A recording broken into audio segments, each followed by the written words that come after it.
Hey there, folks. Today we have a new work for you. Today we'll follow a protagonist who had a happy life alongside a childhood friend, only to, by the twists of fate, see this childhood friend meet up with a powerful, unknown guy. However, he and his childhood friend ended up deciding to betray our protagonist, abandoning him in the middle of a cave. He couldn't survive anymore. But to find out how he'll manage to survive, I'll leave this doubt in the air, as our hero will use everything at his disposal to try to survive a little longer, maybe 2 or 3 minutes in this dungeon, since he managed to awaken a light ability, one of the most useless abilities in this kingdom. With this biography in hand, we'll have to discover how this hero will manage to survive for a long time. This is a story that begins with Deja Vu, the mage, along with his team, in a distant and very dangerous place. With a pitiful face and a touch of villainy, he's introduced to us with anguish. He then lets out a crazy laugh and tells the defenseless boy below him that he was a fool and that he now realizes he was easily deceived by his own team. Next to the mage, we also see a red-haired character who was in a game of betrayal. She then says that from the beginning, she saw that boy as easy prey, and it would be a piece of cake to deceive him. She also mentioned that Agunil always acted with confidence and kindness. Meanwhile, from another place, we see the boy doing everything he can to fend off monsters that kept coming his way. Agunil then ends by saying he will leave everything up to that boy, as he is here fighting against some monsters. The boy tells his team to wait a bit, and with a seriously determined look, he then asks his companions if, from the start, they intended to use him as bait or, who knows, to basically use him to achieve what they wanted. The red-haired girl responds sincerely, saying yes, they saw the boy's magical power and that it was relatively high, so they made him the perfect bait for the undead, as those monsters are drawn to his light magic. The scene then cuts to the traitor group, where we see a monk making a hand gesture as a sign of gratitude, saying that the boy did Agunil a great favor. In the background, we see Agunil's silhouette as he tells them the exact place where they can find King Light. Now the boy here should become like those monsters still, as we see the boy giving his all to stay standing, casting light magic in the monster's direction, at least trying to defeat one of them. He manages to take them down one by one, but without much ado, we see the group leaving the place. They then bid farewell with an evil smile, and Agunil still mentions that with those light magic attributes, he should be quickly eliminated by those monsters, and that they'd have no trouble since he was useless. The boy shouts for them to wait, and again, he shouts with that hope that help will appear, but in the end, he was simply ignored. The scene then shifts to an alley with a narrow path where we see a strong, bright light, where the boy ends up thinking that he was closer than ever to the precipice, that now he found himself in total danger. After the protagonist's thoughts, the information on the lit is quite important, as he is in a pose of an SSS class, also known as a light staff. Then we go back to the past, specifically before the betrayal of the protagonist's group, and ahead we see a huge throne with a gleaming gemstone crystal at its peak. Just below, we already find an SS-class item. We then go back to Agunil, who tells the protagonist to hurry and look for the Rui he was seeking, and that he would be giving him good protection. So arriving at the location, we noticed that it was surrounded by coffins, which for some reason looked quite suspicious. And without delay, we then see the protagonist about to grab that staff. In the background, we still see them encouraging him to take that staff. This was the staff of King Light. And so it was done. As soon as the boy places his hand on that item, something begins to happen in the place. The magic crystal that was already above the protagonist's head is activated, causing various undead to suddenly appear in this place where our hero was. And only now, having grabbed the staff, the protagonist realizes how foolish he was to trust that certain person, or rather, his group. Now, with no place to run, he realizes he has found or is in the place where King Lit's rest lay. At that moment, he begins to run in another direction until he then finds Agunil. There, he was trying to deal with some of the undead that were appearing, but he yells for our hero to give him that staff. For with the staff, he would be able to adopt Relit. Thus, confident, he ends up grabbing the staff he had in hand and throwing it towards Agunil, who then quickly catches the staff. At that moment, after seeing this, he is surprised by something, that it could really save them. And now that he has managed to get the staff, she then begins to approach Agunil and asks that he, as well as her and her group, leave here quickly. In this moment, while he was lying there below, our hero wonders what is happening with him until Agunil turns in his direction and thanks him for his excellent work. But now he can no longer do anything, as the lit army flies towards our hero. But he used that light energy of his to try to push these monsters back. However, even so, it was of no use at all, as he only had level 6 light magic. This magic was only temporarily pushing the monsters away. And now he understands that no one cares about him anymore. Besides, he can't kill monsters with light magic, as light magic doesn't have a single attack point. He saw himself exhausted, but it was also unbelievable. The low-level adventurer like him was recruited by a promising group. Tiranar, the redhead, even made a pretty face to invite our hero.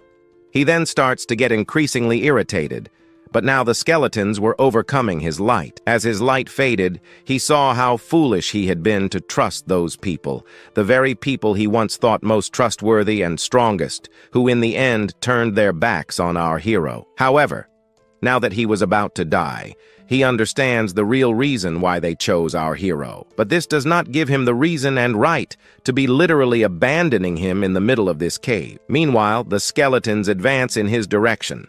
The protagonist, on the other hand, had no way to defend himself. But even so, he wanted to survive, and by any means, he would be surviving this dungeon.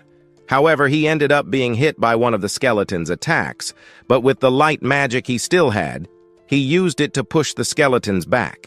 However, this no longer helped at all, as we observe here that the damage one of the skeletons caused him was very serious. He even begins to bleed while he was about to fall. He only has the memory of his group, smiling with an evil face in his direction, as he thought he still couldn't lose, as he couldn't yet be losing this fight. Here, we then observe him activating his last skill, his most powerful skill. He thought that with this he would survive until the moment when our system appears and tells us that there is an error in his level of magic light. The reason was simple. He now finds himself with an extremely powerful thing that gives him an extremely strong pressure. This thing that gave him all this pressure was our dear Lit, who woke up from his extremely long dream.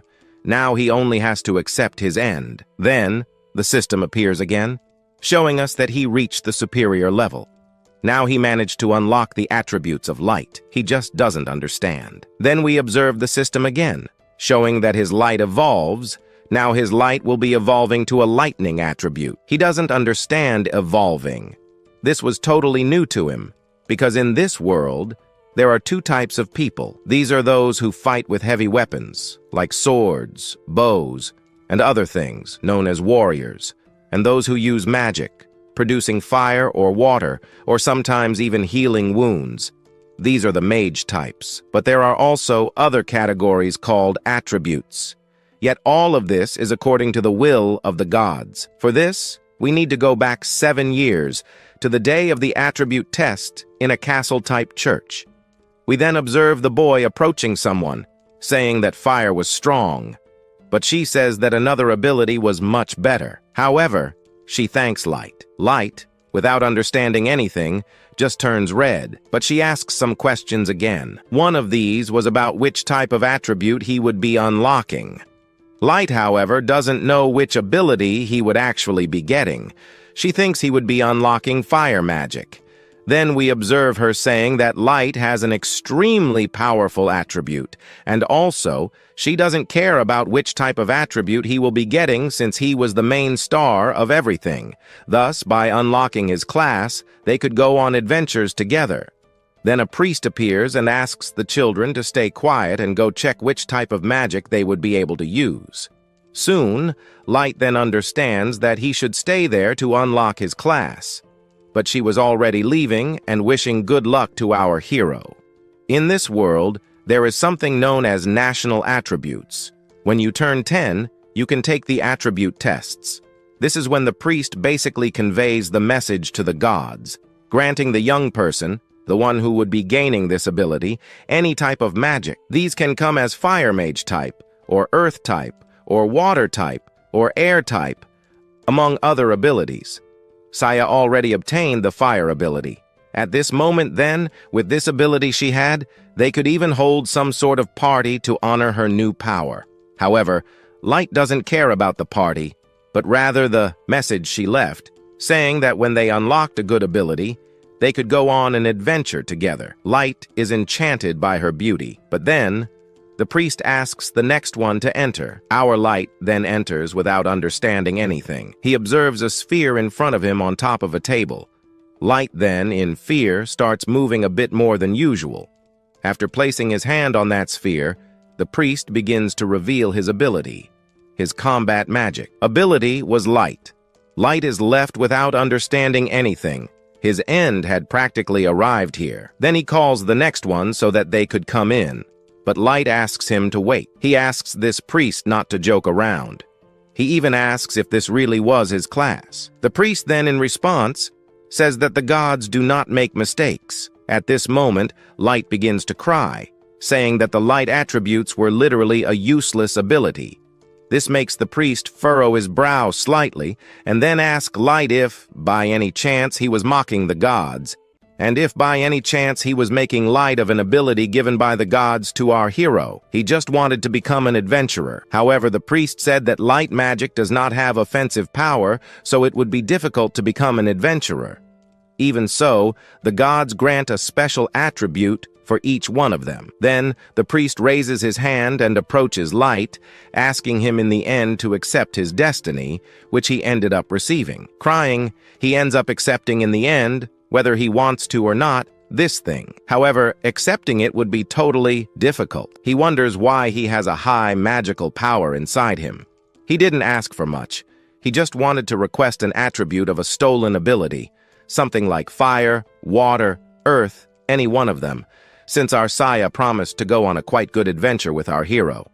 However, this discourages him quite a bit, and he begins to fall into tears. Then, 7 years pass. We then observe someone entering a tavern.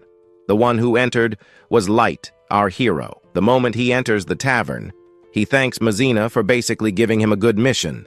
Now, he is 17 years old and, in the end, has become an adventurer. Melissa gets irritated because he completed yet another mission. The mission he completed was basically too risky, until he says that he and his group went to the Goblin Tavern. He was just a luggage carrier, and everything went well for him. The girl said that Light did quite a good thing, and his teammates must have been impressed with his motivation to become an adventurer. For that, Melissa motivates our hero, saying that the guy who was part of his team was anxious and was basically paying attention to our Silver, saying that the guy was good with a torch.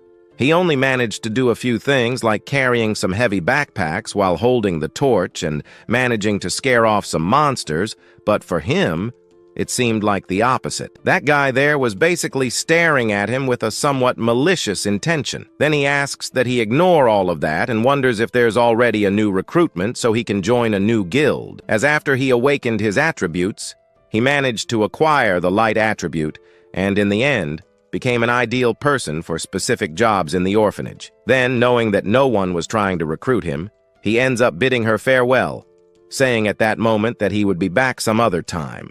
However, with his high magical power, he is able to use another one of his abilities, which is the magical transparency that allows him to share a bit of his magical power with others. While he was having a good meal, some people commented that they found a magical tank that was quite useful.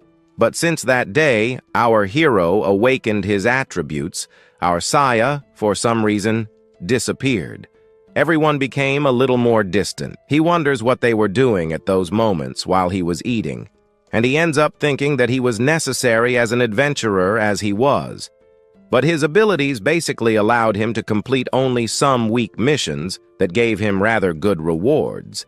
However, he still wonders if he's happy with this ability he has, and if he's happy with his job, which is just to guide a certain light and a dark moon, for he is only a light mage. While he was eating, We then observe something watching him from outside the window. Meanwhile, elsewhere, he receives a new mission. This mission in progress was the gathering of moonlight grass, which meant he could start searching for herbs. This herb was a medicinal plant at the guild he belonged to, one that could be sold for a high price.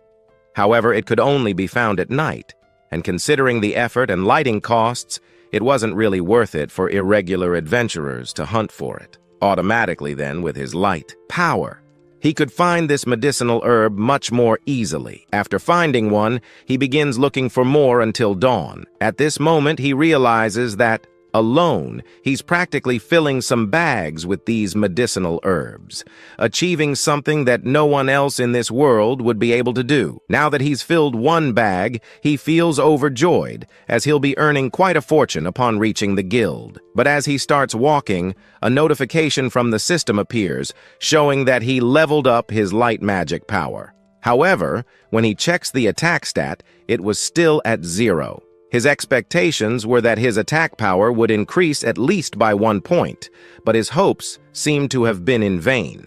He had reached the maximum level for the light power, level 10, but the light attributes always capped at level 9. The main reason was that everyone thought light magic was completely useless. Hence, it was easy to level up light magic, as no one who possessed this skill had probably ever reached this level, but he did it. Nonetheless, our hero clung to a sliver of hope, thinking that maybe, if his light magic reached a high level, he might gain 1 attack point. However, to achieve that, he would need his light magic power to reach the maximum level. Thinking of his options, he realized he had come this far and that he could still be an adventurer, even at rock bottom. The only thing that kept our hero motivated was the memory of that priest telling him to embrace his fate, the destiny of carrying the light on his back. So he ignores his negative thoughts because now he is forging his own path as an adventurer. The day shifts, and we see our hero returning to the tavern. He calls for Maison, but Maison is somewhat surprised, finding something very interesting and thrilling news.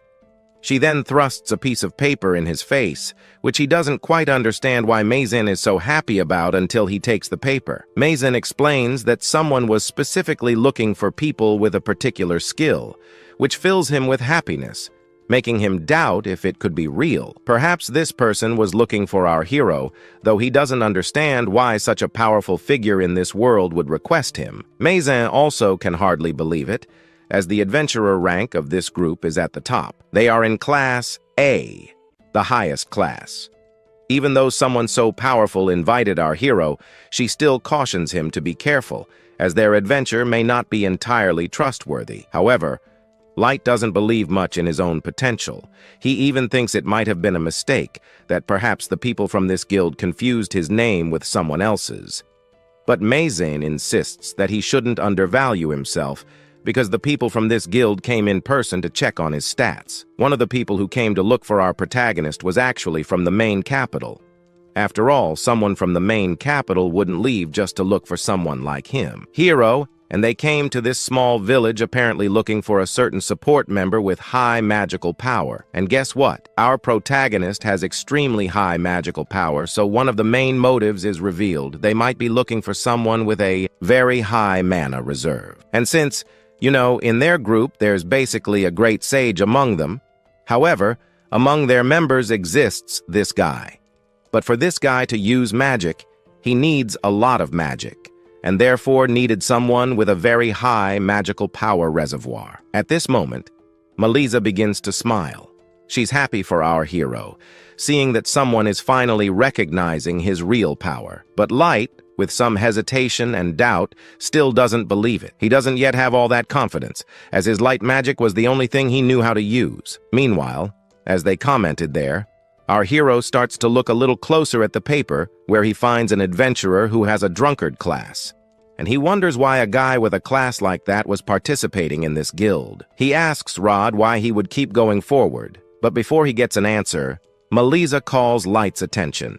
She then starts commenting to our hero that he has the highest score, the highest survival rate and mission completion rate in this guild. Not to mention that his contributions to gathering missions were also quite high. Perhaps this is basically one of the main points that gave our hero a pretty high reputation. And now that she brings it up, Light then starts to look a bit closer at this paper. And if it's really a ranking classification, they will definitely go into a high-level dungeon. He is no longer a beginner. Yes, he has to accept this offer, which basically seems quite good for our protagonist. However, Highlight still has that worry since maybe something dangerous will happen. While he was calling for Melissa, he was going to ask her a more than interesting question, but at that moment, a totally attractive girl ends up catching the attention of the clients in this bar. Meanwhile, Light starts talking to Melissa. One of the things he starts talking about is that he wanted to basically cancel that quest he just received. But before he can proceed, the girl then asks why he would cancel it. Light then turns around, but as soon as he does, he ends up finding a red-headed girl who suddenly jumps into his arms. Now close to his arms, our protagonist doesn't understand anything about what was really happening here and now asks who this girl was. She, totally shy, then starts looking a little more fixedly into his eyes. At this moment, she asks if he was an idiot. And if he was an idiot, he was terrible since he ended up forgetting who she really was, given that the two had been through many things and did many things together until then. Light is startled and tries to basically clear up the situation.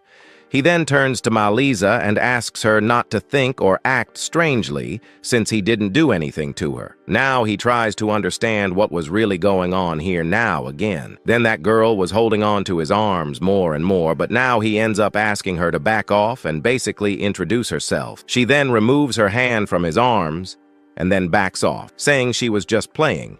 And after that, she says that, well, he hasn't changed at all. After looking at his face a bit, we then observe our protagonist having a very clear memory of a certain red-headed girl. This was that childhood friend of his who lived with him in that orphanage.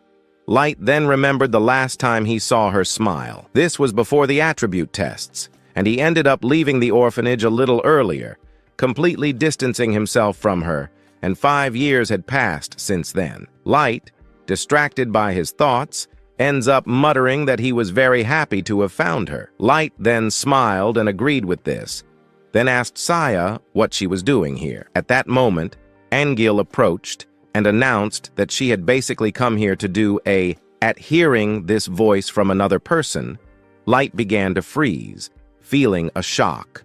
Looking at Angil, Saya also turned around, but unlike Light, she didn't smile and didn't have that surprise at Angil's appearance. Meanwhile, Angil spoke directly to Light, admitting he was happy to recognize our protagonist. Then he introduced himself, now announcing his title as the Silver Will team leader. Having said this, Angil closed his eyes and ended up smiling with that friendly expression. On the other hand, Light, upon hearing his full name, was paralyzed, not knowing how to react to what he was hearing here and now. Light then knew that Angil was the owner of the most advanced lab in the capital, called the Image Tower, as he held the highest position among those gathered there, and also held the title of the most powerful Archmage. Because of this, Angil was called the Great Sage. In his thoughts, Light grew more confused, asking himself if it was truly Sir Angil in front of him. Angil, hearing this, began to laugh in Light's face. After this, he simply asked Light to call him Angil, as it was no longer so important. Light froze again in pure shock, trying to respond, but he couldn't gather his thoughts to say even a single word. He had some distinct states. His position was also different, but Angil, like Light, possessed rather rare attributes. Angil's attribute seemed to appear once in every million years, known as the attribute of nothingness. This allows him to master all types of magic, granting him permission to control fire magic, earth magic, water magic, among others. However, it came at a high price, as increasing his magic level was extremely slow. Nevertheless, even if his magical power increased, the power gained was very small and weak, and even after a lifetime, he might never reach the maximum level of a mage. Many adventurers abandon this title or their adventuring career as the attribute is said to be worthless, and the attribute of light is seen the same way. To them, it's considered a failure. However, Angel did not give up. He entered the magic tower and, using his financial resources, ended up creating a method to restore his magical power almost instantly. After that, his attributes gained new meaning. Thus, Angel became the master of all attributes. However, Light ended up remembering a day when he felt his heart would explode with injustice. As he passed through the street, he overheard some people speaking ill of him. To disguise his reaction, he pretended to read a newspaper in his hand. Nevertheless, after hearing Angel's story and learning how he managed to change his life, our Light began to smile and was truly happy to meet Angel. Distracted by his thoughts, he ended up shaking his head, shouting that he couldn't call Angel by that title as he had asked, since it was now something awkward for Angel. Nervously, he waved his hand, trying to confirm his recently spoken words. Angel didn't insist that Light call him by an abbreviated form of his name, but he did ask that he at least not be addressed as master. Without waiting for Light's response, he continued speaking with him and then wondered if he agreed. But Light calmed and froze for a moment, trying to understand what he was talking about. Instead, Saya responded for him. She grabbed his hand, saying she had just been trying to invite him to her group. Light said his name in shock, then asked her to wait and wondered if she was really inviting him to be participating in the Angle group where the most powerful hero was. Saya ended up smiling a proudly incredible smile right there and exclaimed that it was really what he had just heard. Then she kind of pulled a thin chain hanging from her neck, taking out a space where our balloons were. What she took was an amulet showing what her rank would be, and here we saw that her classification was very high. But Light focused more on other things, since, well, that thing was basically in her precious place. At that moment, he couldn't contain his emotions, but Saya didn't pay attention to it and, suddenly embarrassed, said it was all thanks to Angel.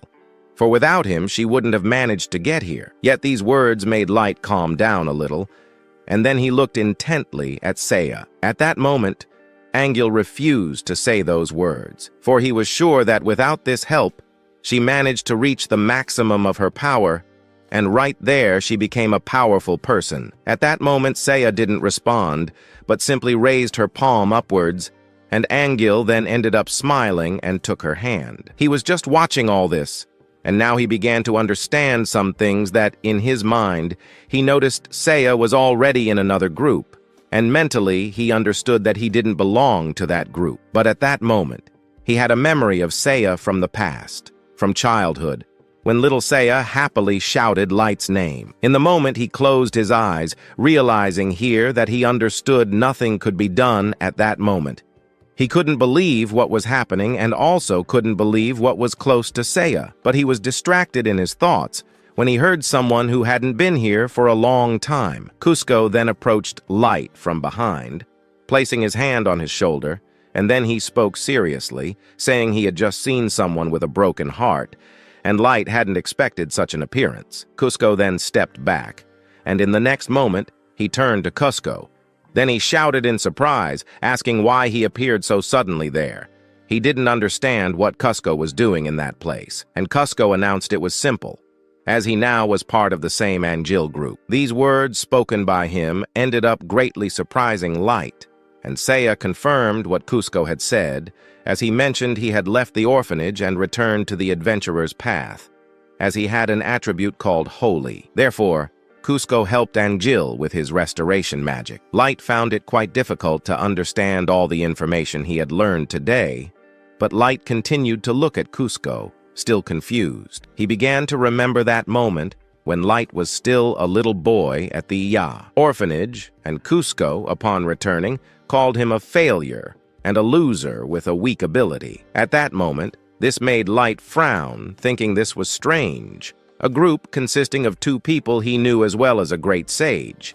But he couldn't keep pondering about it because Cusco ended up drawing his attention to himself. He asked if he would accept their request. He noticed how much they needed him. Light lowered his head, then realized that in his mind something told him he should refuse this request and not move forward.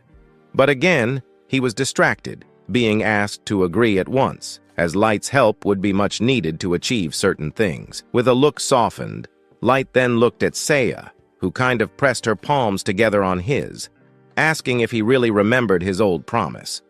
She then approached Light, holding the hem of his clothing with both hands, and Light remembered when this happened when they were together before the test. Seiya looked into his eyes, smiling, believing they would travel together. These memories then made Light abandon his urge to disagree, so she ended up agreeing, announcing that he would be making a request for them a little later. At the tomb of the King of the Dead, Light, Seiya, Angil, and Cusco advanced toward a slightly darker cave ahead. Light was very scared of the environment around him, covered in sweat. He asked himself if this sensation was frightening. He knew he was a rank D hunter, and he shouldn't be there, and to try to cope with his horror, he gripped the straps of his backpack tightly with his hands. Angil basically announced that they should be moving forward, but Light practically paid no attention to his words. He ended up thinking it was just a difficulty level of the tomb of the King of the Dead, and didn't understand why he had agreed to go with them. His friend heard Angil saying they were basically there because he had deciphered the documents he had really found, mentioning that inside there was a very powerful artifact. Since not everyone managed to understand what Angil meant when he talked about the artifact, he asked again, and Angil confirmed it. He explained that the artifact could transform into air magic and could be returned to the owner. In other words, this artifact could grant a person unlimited magical power.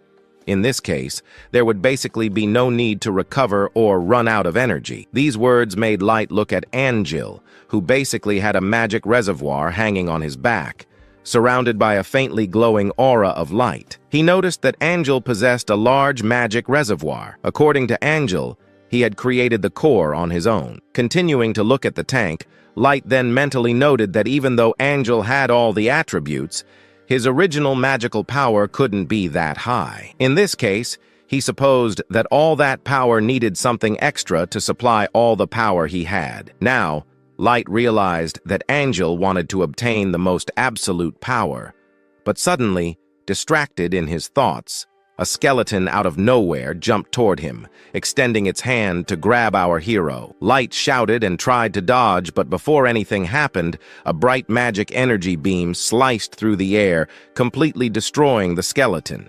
Angil was the one who created this attack. After destroying the skeleton, he asked if Light was okay, then advised him with a smile to stay in the rear. Light just agreed with this, and then ran as close as possible to his group. For some reason, this group didn't have a warrior vanguard. Instead, the vanguard was represented by Angil, along with Seiya and Uncle Cusco, who were in the back ranks. Light had to keep an eye on the center, and in the end, he had to shine in an abnormal situation. Already, according to the Light, that information would be lost, but the situation wasn't normal. Suddenly, Seiya, laughing, activated her magic, promising that all the monsters would burn to the bone. Then, a powerful flow of flames started to spread throughout this entire cavern. Everyone began to obey her command, and started to attack all the monsters that were in front of them. Angil wasn't anxious about what was happening at that moment. He then activated Ingris's thunder, which ended up appearing as a lightning bolt. This lightning ended up destroying some monsters in front of him, letting none get close.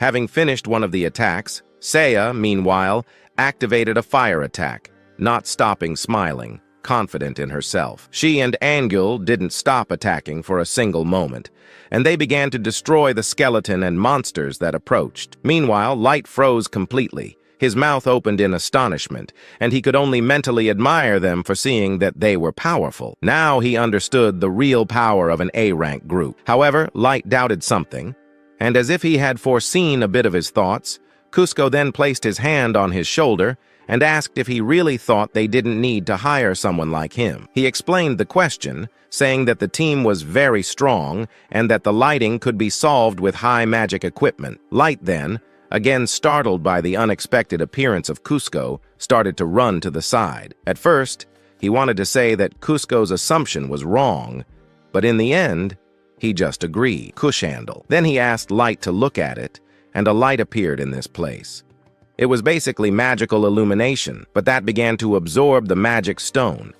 And with great attention, very surprised, Light began to notice that suddenly it started to darken and evaporate. Cusco Ko suddenly pulled out a slowly glowing stone. This stone was attached to a small wooden handle. Then he asked Light to look at it, and a light appeared in this place. It was basically magical illumination, but that began to absorb the magic stone, and with great attention, very surprised, Light began to notice that suddenly it started to darken and evaporate. Cusco explained that this was the dungeon that consumed magic, so magic tools in this dungeon could turn into weapons, specialist in attacks, and the warriors did not have enough magical ability to deal with the Tao, and of course, without the magical tools. In a situation like this, it would be difficult to deal with monsters like these. Besides, physical attacks were almost useless against the undead. Light then understood that his magic was basically the main magic needed here.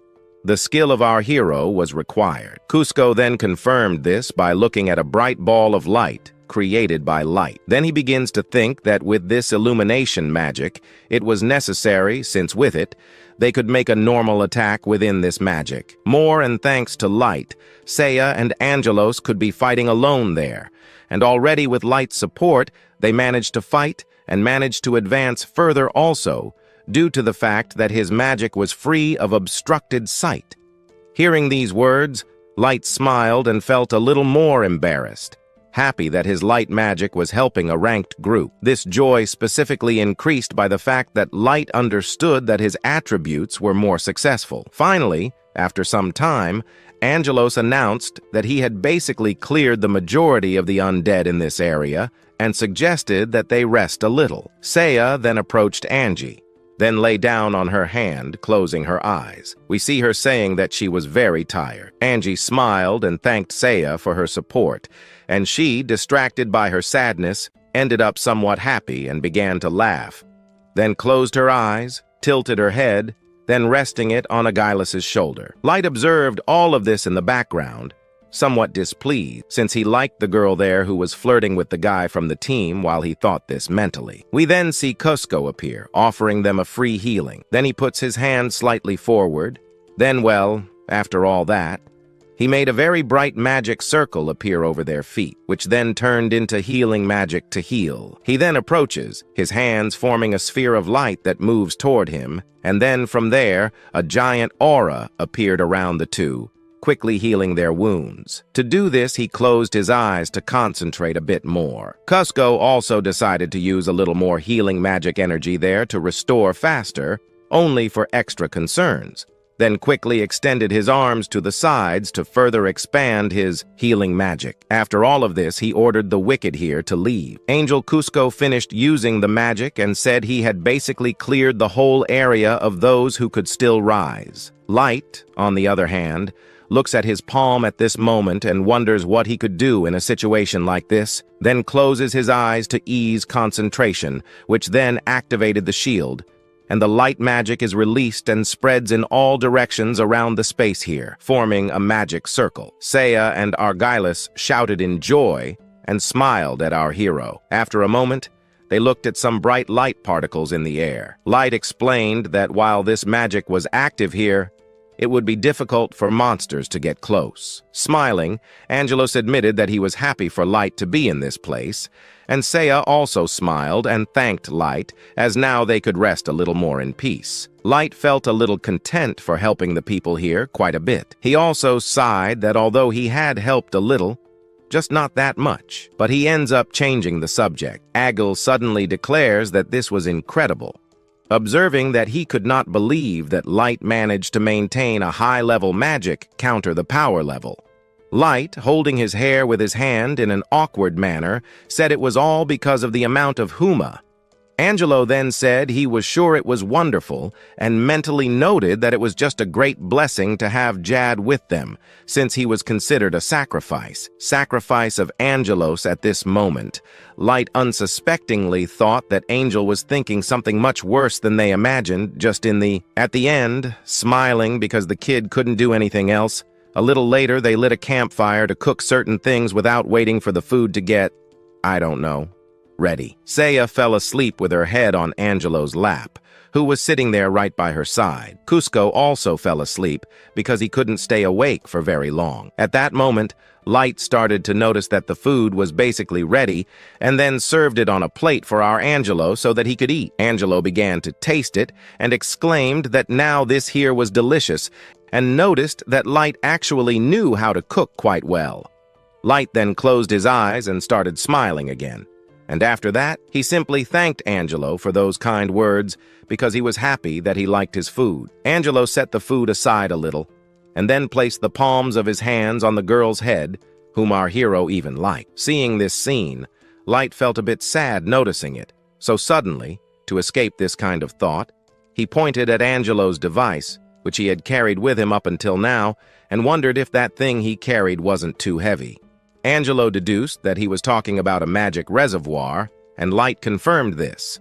Angelo admitted that it was indeed heavy, but flexing his arms in a way that showed his biceps, he exclaimed that, on the contrary, it actually provided him with great strength. He laughed afterward, and Light asked if it wasn't true that carrying magical power with him wasn't an amazing invention. Angelo explained that it was simply customary for him, saying that Light knew how difficult it was to live with attributes that were considered negligible. Light froze without responding, and Angelo, lowering his head slightly, said there was a limit to how much he could use magic transfer. Magic transfer was the exchange of magic with another person and was a universal skill in the sorcerer system. But in practice, the ability to acquire magic wasn't very good, as the magic that came to him was sometimes too little and low. Therefore, magicians didn't necessarily need to have a large amount of magic. Forcing a smile, Angelo admitted that he thought, in Light's case, this wasn't something particularly important, as he wanted to say something else. But Light, interrupting his words, ended up saying that if it were widely used, all his advantages could be enhanced. Angelo then placed his hand on his tank and asked him not to worry about it, as it wasn't something that could be mass-produced. That tank was the only one he had, and the fact that it was heavy or even bulky was a disadvantage. But Angelo was confident that with it, he could go as far as possible. Light, without understanding what all this meant, asked Angelo if he could go, and Angelo then raised his head and then explained how he could reach heights of incredible power. With this, he opened his eyes in such happiness, and he didn't know how to respond. He didn't know what else a young man with the title of a great sage could do. But one thing was certain, could do it, and for someone who is like him, receiving this motivation from this guy here, it was as if he understood his thoughts. Ansel says that he wanted to be a Hans and Light.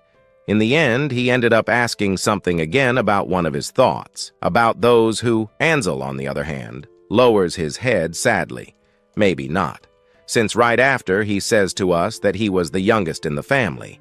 So all he received was only his last name, and because of that, clenching his fists, he decided that he should make that legend the legend of his family and managed to achieve the long-dreamed Anzil, and then he would be using his fists to achieve this, shouting with his last words. Anzil kind of frowned. What we should show here is that his gaze became a bit harder and more potent. Light then observed Anzil, a little excited and happy, as he promptly announced that this was why he truly needed the staff of the King of the Dead. If with that, he could gain infinite magical power and could use his powers without any restrictions.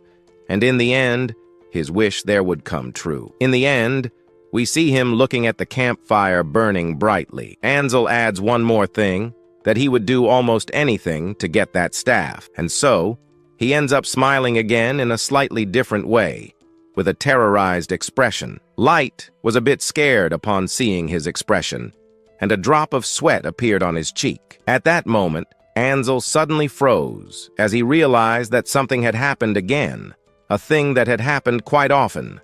Then he approached Light and apologized for the terrifying expression he had made. Light, on the other hand, said there was nothing wrong with that. Some time, minutes, passed. The fire went out, and Ansel thanked Light for the food he had made and said he needed to rest a bit. Light, without saying anything, started looking for some things in his backpack until he finally pulled out a magical energy stone. He looked silently at that thing for a few minutes. After a while, he asked if the attributes there would rust, because even though this was a magical tool, they couldn't use it for anything else. Ansel, on the other hand, started smiling with a fake smile and said it wasn't quite like that, explaining to him that this was specifically made to survive in a type of dungeon like the one they were currently in. For them, it was quite an important investment.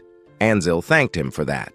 After that, he admitted that, in truth, Light was his most valuable companion. Now that I've reached this point, the positive side of this story was that this guy is very bad at lying, but the good thing is that our protagonist, on the other hand, believed everything he said. So what do we need to do? Accept and follow the story, right? After that, he used a light magical aura that started to spread throughout the area. As they advanced in the dungeon, the enemies became a bit stronger. Their numbers increased quite a lot. However, despite getting closer, they did almost nothing, as Ansel used some lightning magic arrows, and he also activated a fire tornado, eliminating the Light, on the other hand, once again admired his opponents in his mind for their strength, no longer believing in his own. His strength destroyed all the monsters that were in his way. Then they arrived at the tomb of the King of the Dead. In the double tomb of the King of the Moors, there was an aura surrounded by sharp magical stones, and there the hero saw that there was a special support where the staff of the King of the Dead was placed. Light, Angel, and Saya froze, staring fixedly at that thing with excitement about who should take it. Light, sweating and paying close attention, noticed something a little high above. He realized that there were many monsters along the way, but none were present there, not a single monster. However, there was a large number of coffins near that staff. Light didn't know what might happen if the monsters awakened all at once. Lost in thought, he was distracted when he heard someone calling him. Turning quickly, Light showed that he was listening, and it was Angel, the crazy one, calling for Light and asking him not to fall asleep here. Angel then asked Light to bring that staff. Light, shocked, asked why he had ended up receiving this mission. Horrified, he began simply shaking his head, saying no, explaining to us that he did not agree with this. But Jew, on the other hand, asked him not to worry, promising to do everything to protect Light since, of course, without the staff, he would not have infinite power, right? And once again, Jew believed it. He even started smiling, saying that Light would be helping them. So Saya and Kusu gave everything of themselves to help. After all this, Light finally agreed and advanced. As he moved forward, he realized everything seemed safe and relaxed.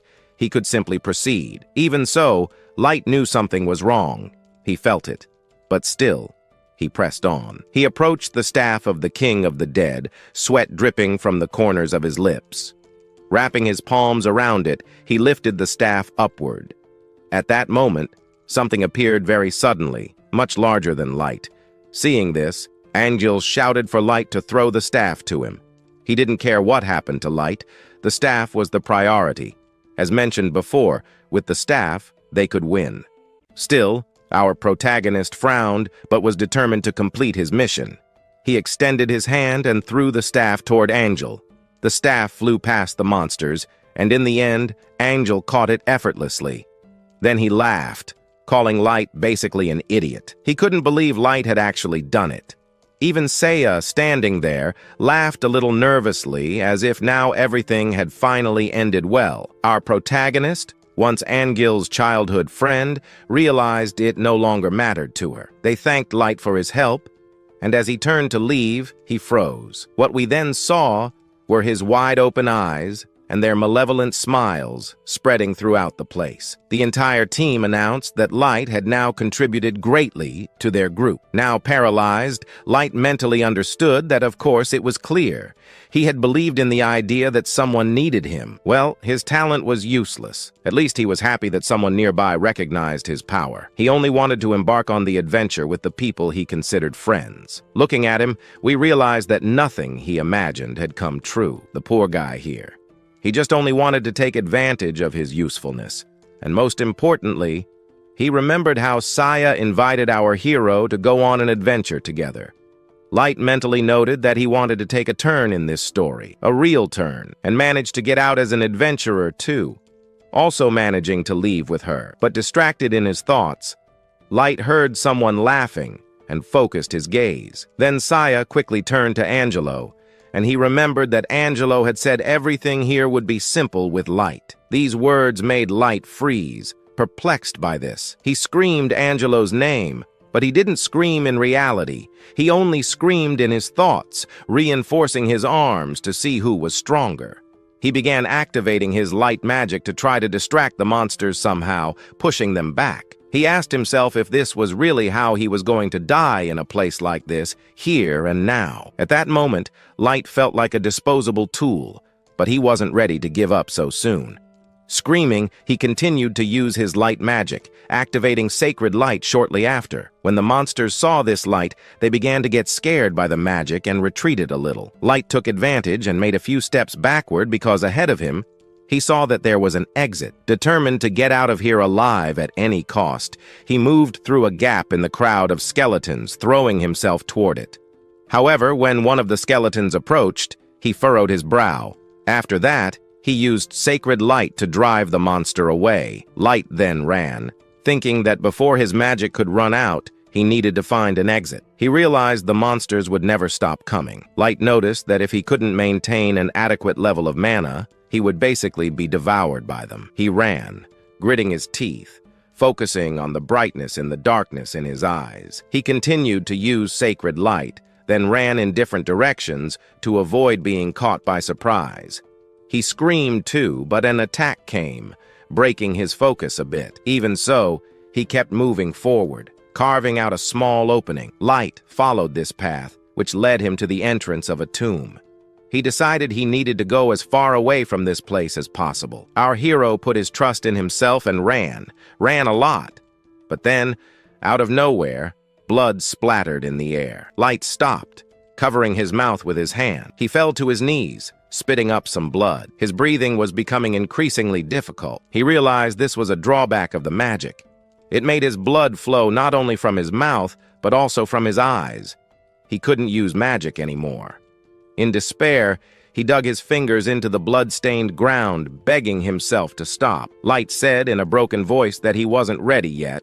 Groaning, he tried to do something, at least to try to save himself. His hands trembled, but he had a determination and he wouldn't give up so soon. So for that, he ends up ignoring some important parts, but these things kind of end up partially hitting the whites of his eyes, which kind of turned red. Suddenly, Light noticed a magical reservoir in front of him and asked himself what it was, since at first he didn't even remember that he didn't recall having an item like this here in front of him. But then suddenly he remembered and also realized that this mana reservoir in front of him belonged to Angil.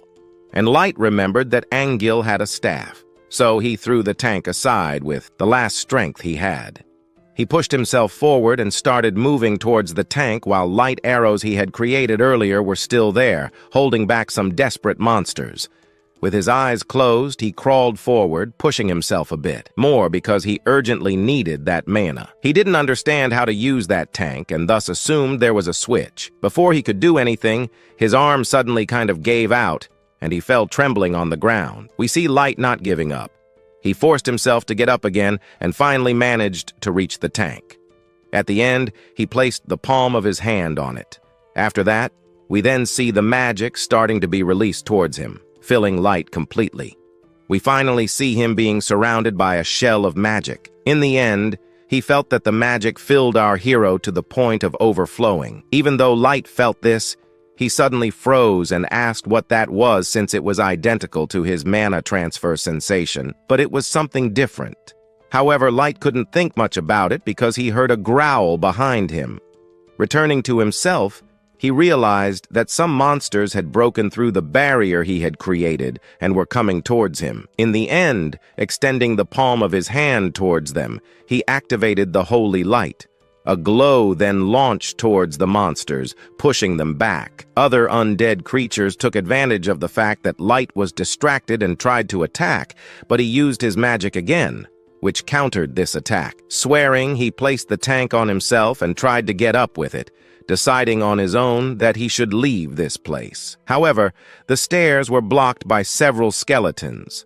Light then used his will to open the way a little bit. Olit, who had been watching everything happening the entire time, decided to open his mouth. But as soon as he did, the glow began to get a bit more intense. Suddenly, Light turned around.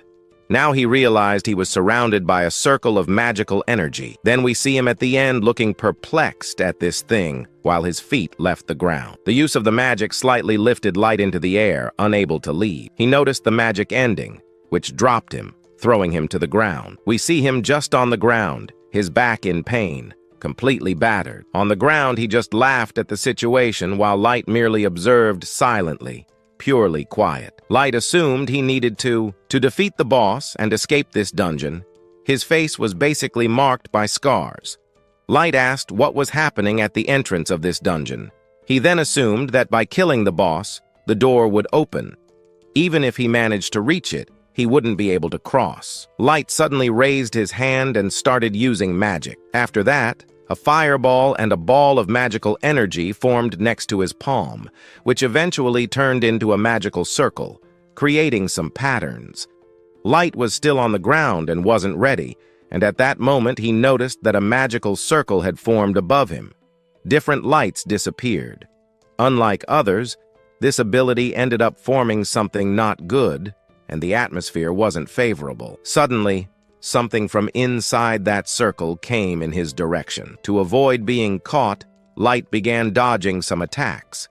However, even dodging, he barely managed to avoid some strikes from the daggers. One of the blades then tore through the strap of the tank he was holding, making that thing fly to the side. Light could only scream mentally. However, he had a determined look on his face, knowing he had to find a way out of there. Then he remembered that he wasn't the same as before.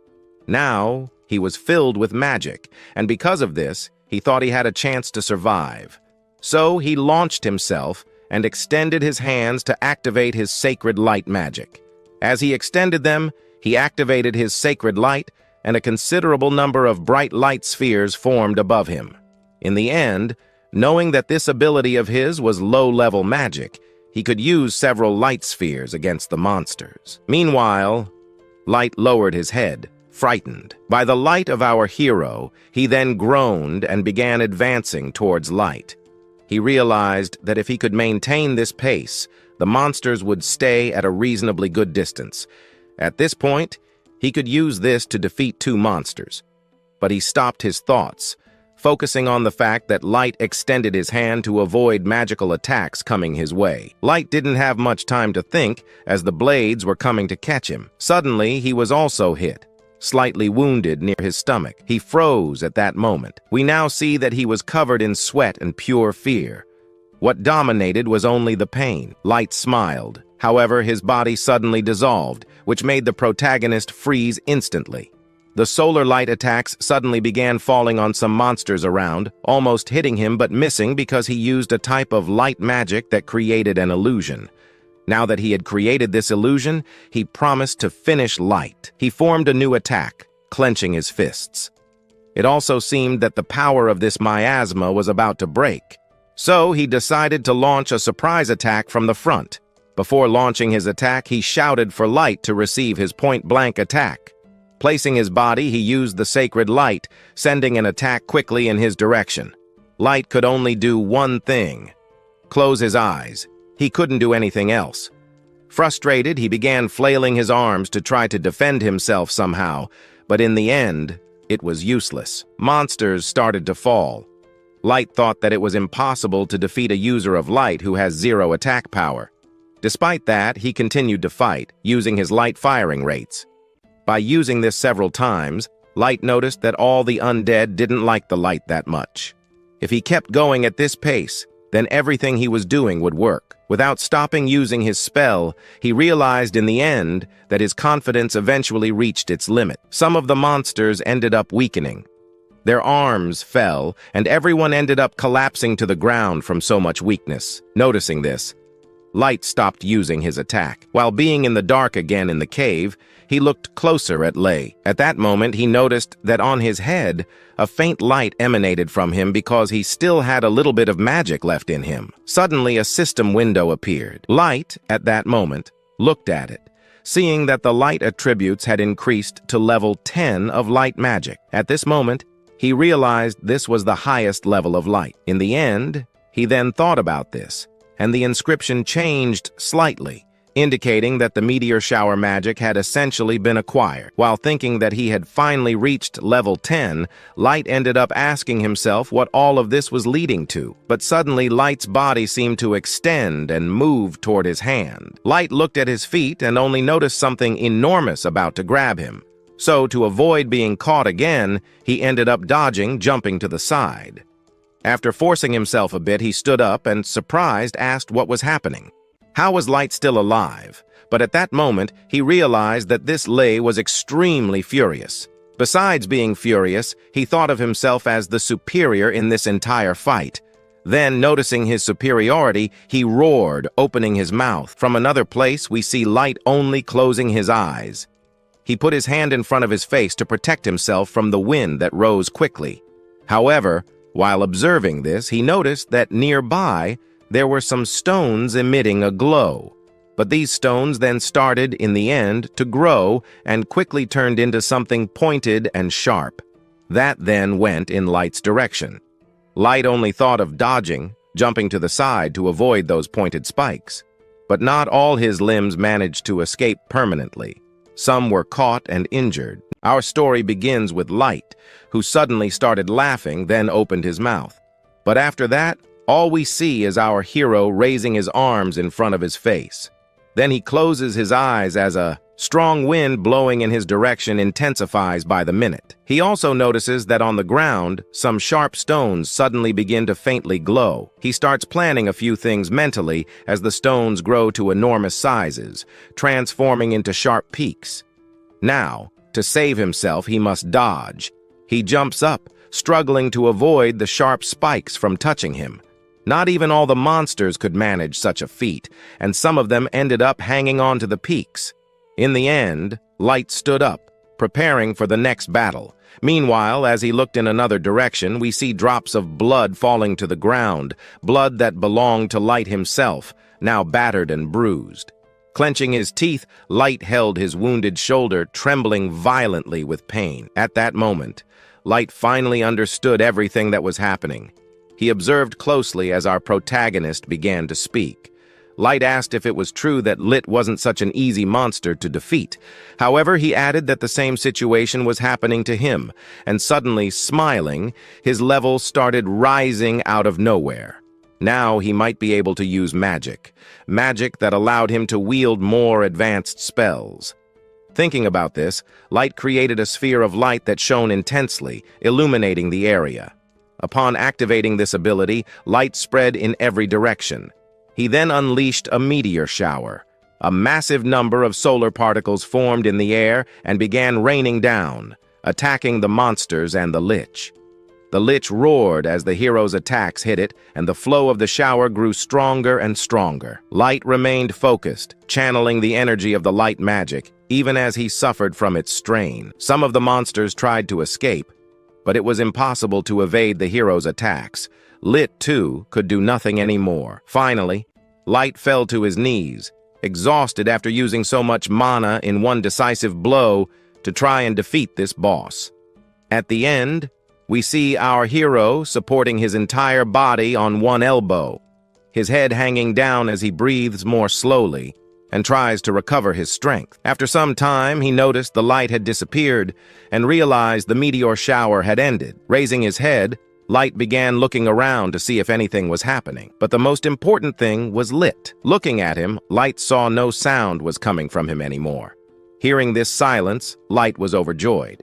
He began to smile, happy that he had managed to defeat an enemy with his light magic. Relishing his luck, he began to laugh in happiness, but his laughter soon stopped. Light started trembling with fear. He noticed a strange light. Looking up, something dawned on him. And not just on him, but on some skeletons that appeared in the background. In shock, Light asked himself how all those monsters were still alive after such an attack. With a trembling voice, he pleaded for the monsters' stats to reveal themselves and looked at the image that appeared, freezing in place. A level 10 meteor shower had struck this specific area, hitting with more power than ever before, stronger even than the darkness that burned anyone's vision. But nothing happened. His skill had caused 0 damage. Surprised by this, Light asked what this meant. This was supposed to be the highest level magic, the pinnacle of its power. Realizing the situation, he stood up and looked at the horde of skeletons. Unharmed. Light then laughed. He understood that, even in the end, light magic had done nothing to help him. He just sat on his knees, and as he observed, he raised his head and started laughing again. The magic of Light was truly useless in the end, but well, seeing Light's despair, the monsters around him also became quite cheerful. Light said that Light was a pretty cool attribute, but gradually his laughter began to fade, to stop, and tears then welled up in his eyes. Mentally, he cursed everyone who was there. Light then twisted and looked at his hand, which had a bit of blood on it. However, the blood there was not ordinary blood. It was black blood. Light realized that magic had no meaning. What mattered was that he was doomed to die right there. Nonetheless, he shifted his gaze from his hand to a magical reservoir in front of him. He became a little more, calm, pausing to think for a moment. He decided that he needed the magic, but stopped before touching the tank. However, Light looked closer and noticed that there was basically a human hand emerging from that tank. His eyes widened, and he was quite shocked by the situation. Looking more closely at that visible hand over the broken area, Light froze again. Now, he wondered what on earth was that hand. He began to investigate further, but in the end, he just froze in horror. Finally, he realized it was a portable magic tank. Suddenly, he remembered Angio smiling and mentioning it was a heavy load. This realization horrified Light. He screamed coldly, calling out Angio's name. He then insulted him, covering his mouth with his hand and furrowing his brow. Mentally, he noted that Angio had sent nothing here. Suddenly, in his thoughts, he repeated Angio's words about how difficult this was and wondered, perplexed, how anyone could be doing something like this. Tired of the entire situation, he clenched his jaws with all his strength and started forcing the tank to tear apart certain parts of it. At that moment, our hero convinced himself that he should and must rescue that person inside the tank. Observing closely, he realized that this person could be freed. Finally, applying great force, Light gradually broke pieces of the magical reservoir until he managed to move the person a bit to the side. But at that moment, he caught a scent and then looked inside the tank. He saw Yumi, completely curled up at the bottom of the tank, lying there. He began to look at her, and Light asked, perplexed, if what was below was really a girl. Yumi, with the same noise from outside, didn't wake up. She simply remained there, lying, peacefully breathing through her open mouth. Light furrowed his brow, then pulled her out of the magical reservoir and placed her on the ground. Mentally, he exclaimed that she was still alive. As soon as he touched Yumi, her magical energy began to flow out of her. Light paid closer attention to Yumi's blonde hair, which reminded him that only living people or beings could transfer magic.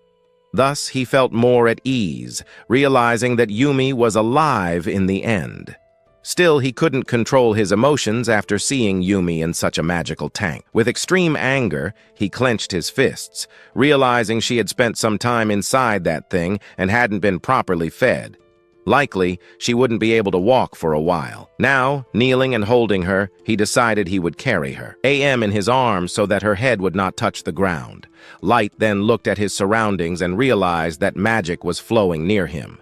At this moment, he stopped because he remembered that the first time he touched that tank, he saw that the magic was basically being transferred to him.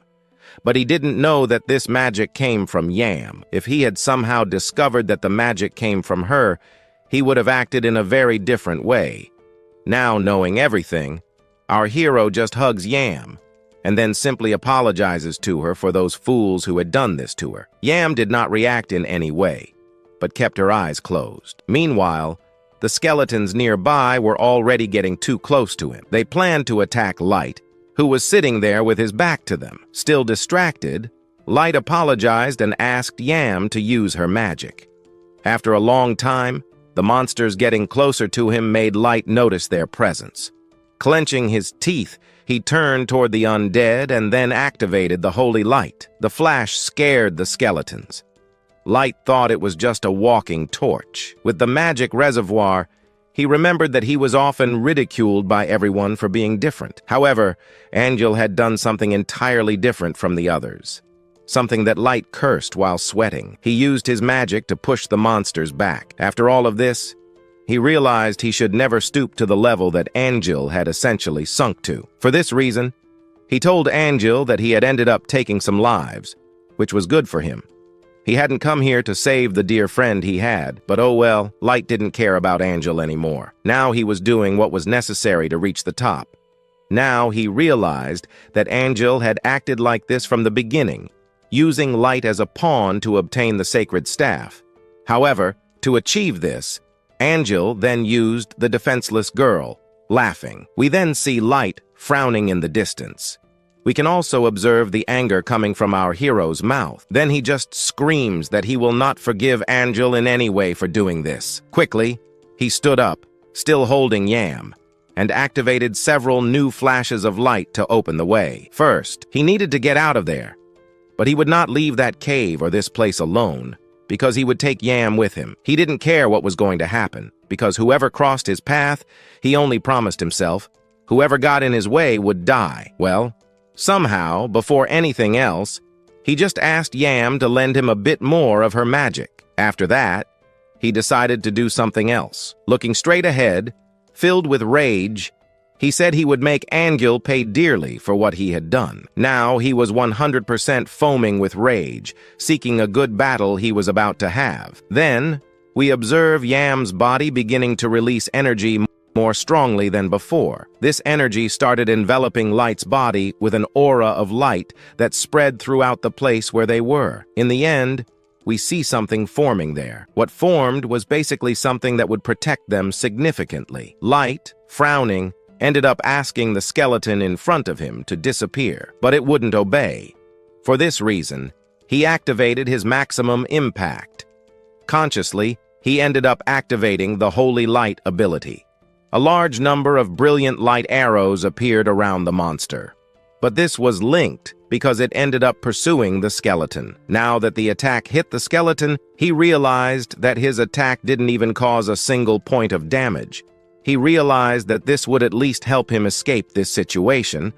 However, regarding his light, he also noticed that it was the brightest light he had ever seen. So, for him, he understood that this should already be enough to open the way. On a path, he suddenly began breathing heavily but continued to use magic. Suddenly, he noticed that a panel appeared in front of him, announcing that the maximum level of light magic had been reached. Thus, Light stopped using his magic, but after seeing the screen again, he ended up reactivating it to try to reach an even higher level of light magic. While doing so, the skeletons became increasingly irritated by the bright flash. They began covering their eyes with their hands, but Light continued to push them back to use this to his advantage to escape along with Yam. He ignored the system's warnings about the excessive strain he was putting on himself. By basically not listening to the system, he began to cough up some blood, but he wouldn't stop. He kept fighting. Yam remained unconscious, and Light continued advancing. Time and again, the system warned him about the maximum level of light magic he was using. After receiving so many warnings, he simply ordered the system to stay quiet. He only asked for one thing: attack power. The system persisted with its warnings, which only increased our hero's frustration. He then ordered the system to shut up once and for all. Suddenly, he froze, covered in sweat. He only saw Lit's finger, and out of nowhere, he began to weaken, letting go. In the end, Yam fell to the ground, followed shortly by Light collapsing at his side. Light remained standing and only saw in the end Lit's finger there in the middle of his stomach. At that moment, he was startled by Lit's size, but at that moment, he couldn't do anything else. Lit was completely enraged. He then pulled his finger back, causing a massive jet of red liquid to gush from our hero. Exhausted from the pain, Lit fell to the ground near Yam. Seeing that his body was also useless, he began to grow angrier. His face turned red, veins began to bulge, and then he simply stood up with confidence, pressing one hand against the wound in his stomach while extending the other forward. At that moment, he just started laughing and declared that he wouldn't lose to a mere undead. Then he activated the magical light energy that formed in the palm of his hand. He decided to survive. The system table displayed a notification to our hero that his light magic level had reached a specific error. Surprised, he asked, a status error? After seeing this, his hand simply started to tremble. In the end, he began denying that what had just happened was possible, shouting that he had run out of magic. His face showed horror as he faced a massive army of skeletons in front of him.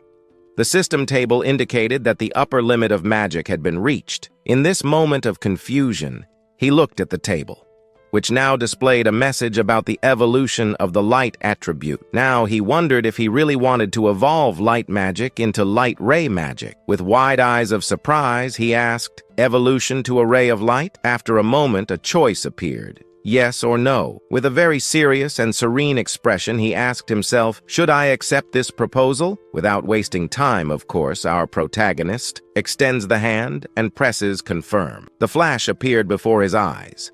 Soon after, an intense brightness illuminated the entire area around him.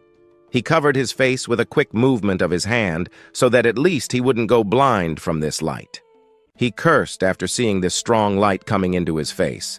An incredible light then emanated from the system table. He opened his eyes and looked at the table. Now he doesn't understand how or what just happened with his stats. The table showed his level 15. His name, Light, remained the same. He somehow ended up managing to get the occupation of low-level adventurer, but also his attributes were listed as the light of the beam of light. At that moment, he also had access to several levels of light mage, including the first level of light, the second level of light ball, and the third level of mirage. The table also indicated the new available spells, such as the first level of laser. Then an inscription appeared declaring that if he wanted to evolve a light attribute spell into a beam of light spell. A beam of light spell? What kind of ability was that? Confused, he asked if a beam had been added there. Looking closer, he realized that yes, there was a new spell. He looked at the description informing about the first level laser, which ended up leaving him confused. Then, a bright magical light energy began to appear next to his finger. Surprised by this, he screamed as the bright blue energy emanated from his finger. Shocked by this, he thought about everything but knew that what he really needed to think about. Our story today begins at a moment where Lich stared fixedly in the direction of those monsters. A serious explosion began to happen. Light pointed one of his fingers at Light. Then he launched an attack. A rather large amount of luminous energy balls formed around his finger. Afterward, the system screen displayed essentially a new move, and then he ended up shouting, ordering the attack to be released. With a battle cry, he sent a magical energy beam towards his opponent. The bright beam aimed directly at Light's skull and that creature right away. Then it looked startled at our hero, only to simply widen its eyes. The beam of light then hit Light's head, illuminating the entire skull of that thing. The weak skeletons watched, mouths agape. Soon after, Light raised his finger. We saw that it ended up illuminating a specific area of his finger a lot. To add to it, Light ended up sort of blowing Light's skull into the air, which was simply destroyed. The skeletons just kept watching, mouths open. Then Light ended up falling backward at Light's feet. In the end, magical energy started gushing from a place where his head was. Light looked at it, quite surprised, and asked himself, "What is this?" He noticed a hole suddenly appearing in that Light's skull. In the end, this light ended up melting like glass in the heat. He saw the melted stone dripping down the wall, and with a trembling voice, he ordered the system status to be opened. A golden table glow appeared right in front of his astonished face. He saw that the table displayed new things. A level 1 magical light ray. The description explained that the laser could penetrate anything it wished with an adjustable power, depending on the amount of magical energy. This ranged perhaps from 100,000 to infinity. Shocked, he asked, 100,000 is the minimum attack power? At that moment, he felt happy, because his attack power had previously been 0. Confused, he asked again, 100,000. With a big hole in his stomach, he ended up feeling perplexed. But at that moment, those furious spiritual skeletons approached from behind him with a battle cry. Light knew he was basically in an A-class dungeon, and everyone there feared him. At that moment, he also remembered rumors that the undead numbered in the thousands, but remained undaunted. After this, he raised his finger again, and blue energy appeared around it. Then he shouted that this was the power he needed. With a very serious expression, he declared that these undead here now were nothing to him. He then launched a magical energy light beam towards that undead skeleton horde. The beam then hit the skeletons, causing them to scream. Light shouted for those ghosts to disappear. The skeleton's head finally ended up flying into 1,000 pieces. The skeleton that remained looked fearfully at its companion being defeated. Thanks to Light's evolution, he had reached another level. However, his blood ended up stopping its flow. He placed his hand on his stomach, thinking the magic had returned to him. But in the end, our Light simply raised his hand upward. But he also realized he was quite weak. However, for him, it was a very high attempt.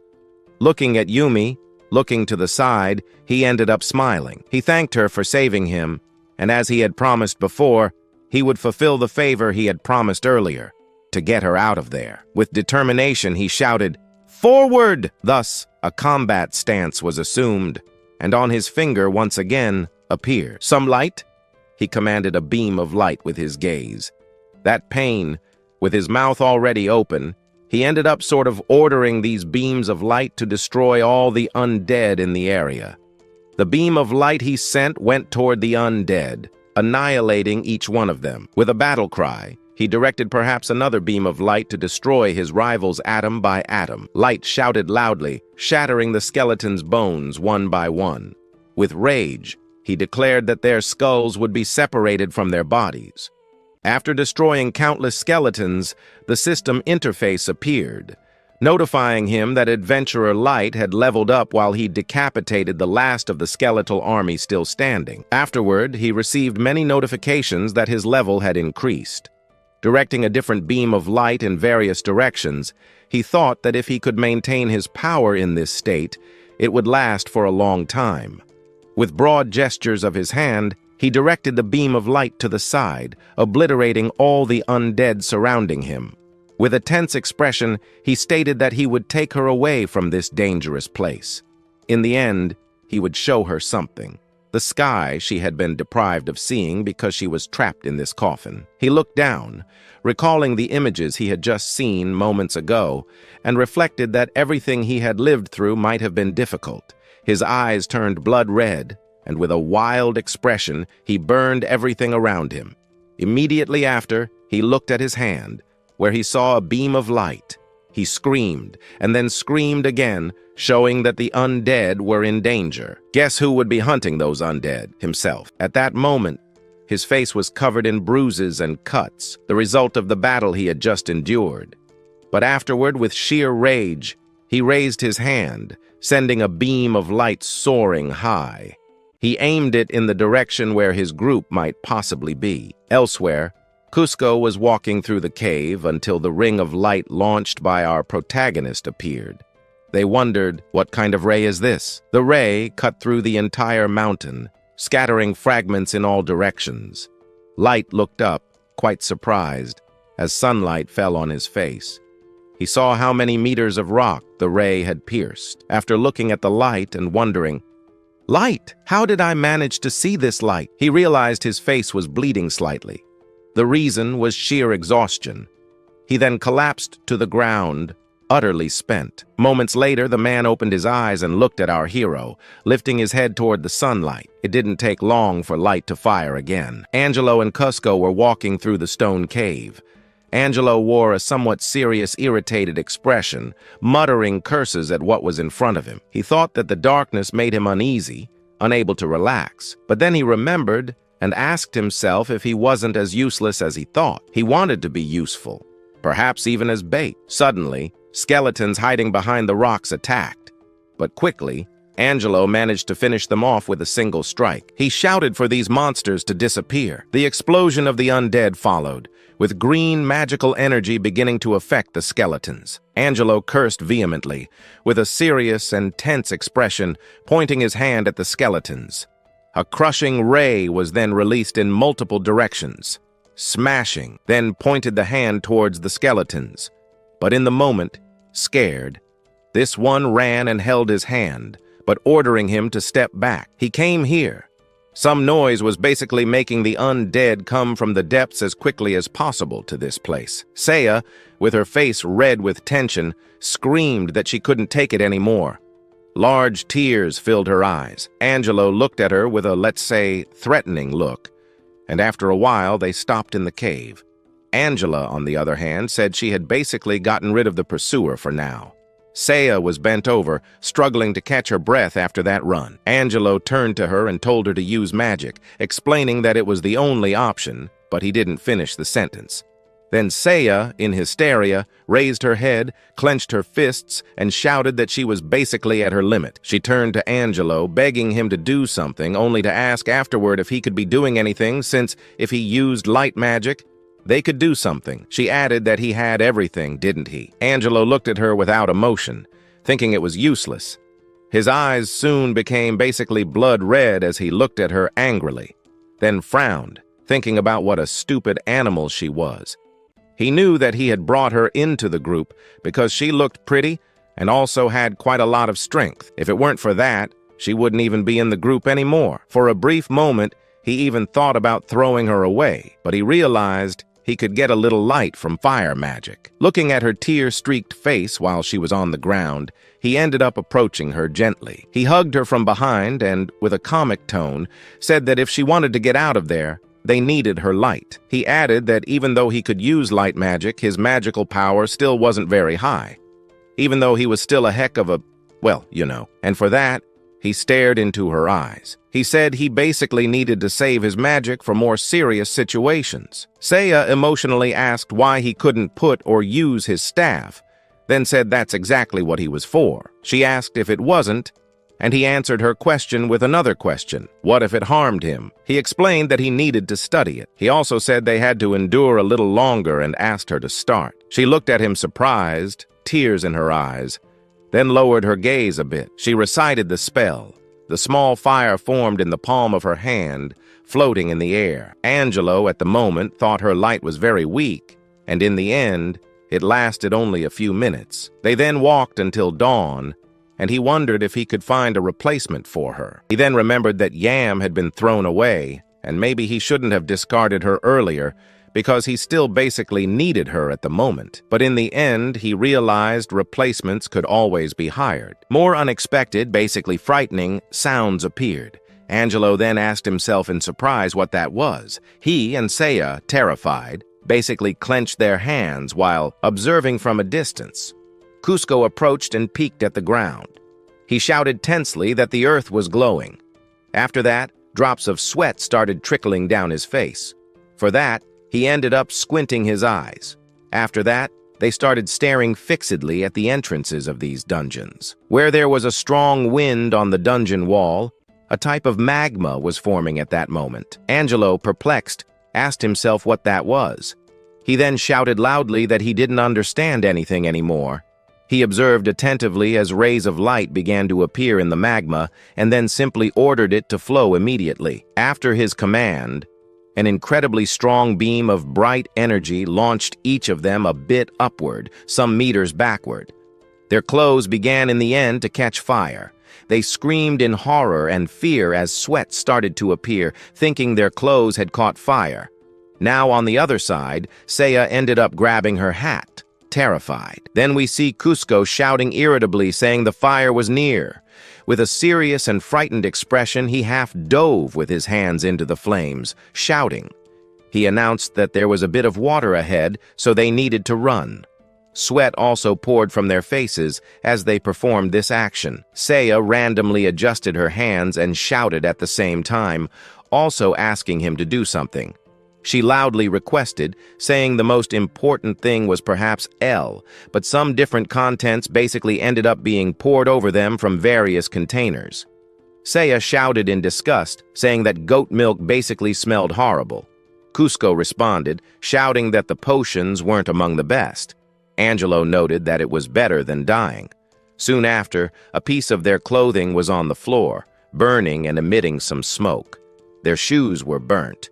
The three were basically, well, their skin too, irritated with sad faces, though happy to have survived. Then we see their clothes, let's say, torn apart by the fire. Seiya screamed, lamenting that she was basically feeling very bad. Angelo then looked at her angrily, and at that moment Cusco noticed a hole and asked if that was connected to that tomb. He looked at the huge hole in the ground. Angelo looked up, surprised, and then noticed it was covered by it. Everyone then looked upward with their mouths open. Angelo noticed and said he could see the sky above. Confused, he asked about the magic of lit. Then he looked down and said he didn't see the light anymore. On the other hand, Seiya asked if it was true. Cusco crouched down and got a bit closer to that hole in the ground, turning to her to ask for some of the fire, adding that he thought the light seemed more like that. Irritated, she asked what he was talking about. He then extended his hand forward and said that the attribute of light was just a joke. Angelo turned to him